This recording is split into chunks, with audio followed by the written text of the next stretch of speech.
एक बड़े से रेस्टोरेंट के बाहर खड़े हुए भिखारी को देखकर वहाँ का मैनेजर उस रेस्टोरेंट के मालिक मल्होत्रा जी को कहने लगा, अरे साहब, देखो ना, आज वो फिर आ गया। रोज भगाता हूँ, डंडा भी मारता हूँ, फिर भी न जाने क्यों इतना ढीठ है कि रोज सुबह शाम यहीं आकर खड़ा हुआ अंदर झांकता रहता है। मैनेजर की बात सुन आज सुबह से ही अटपटे स्वभाव में बैठे हुए मल्होत्रा जी उठे और बोले, लाओ जरा डंडा तो लाना, आज मैं अच्छे से बताता हूँ इसे।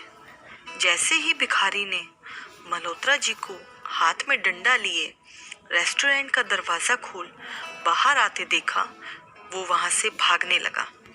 मल्होत्रा जी अपशब्द कहते हुए भिखारी के पीछे दौड़ने लगे कि तभी भिखारी सीढ़ी से टकराकर नीचे गिर गया और जैसे ही मल्होत्रा जी ने उसे मारने के लिए डंडा उठाया, वो रोने लगा और गुहार लगाते हुए बोला, मत मारो साहब जी, मत मारो, आगे से नहीं आऊंगा, माफ कर दो साहब जी, माफ कर दो।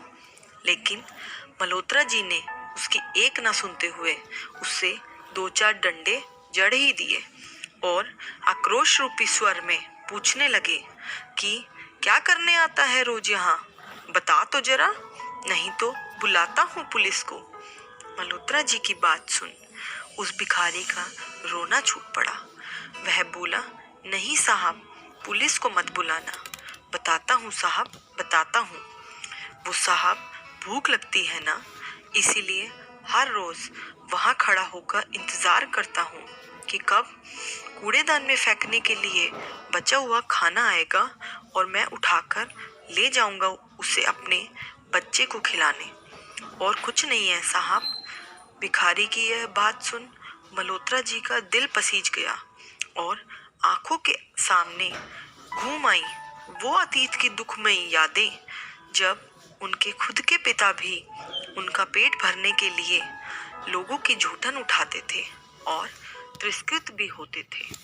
तभी मल्होत्रा जी ने उस भिखारी को उठाया और अपने साथ अपने रेस्टोरेंट ले गए, जहां जाकर उन्होंने अपने मैनेजर को बिना किसी नागा उस भिखारी को व उसके बच्चे के लिए 2 वक्त की रोटी देने की बात कह डाली और खुशी खुशी वो भिखारी खाना हाथ में लिए मल्होत्रा जी को ढेर सारी आशीषें देकर चला गया।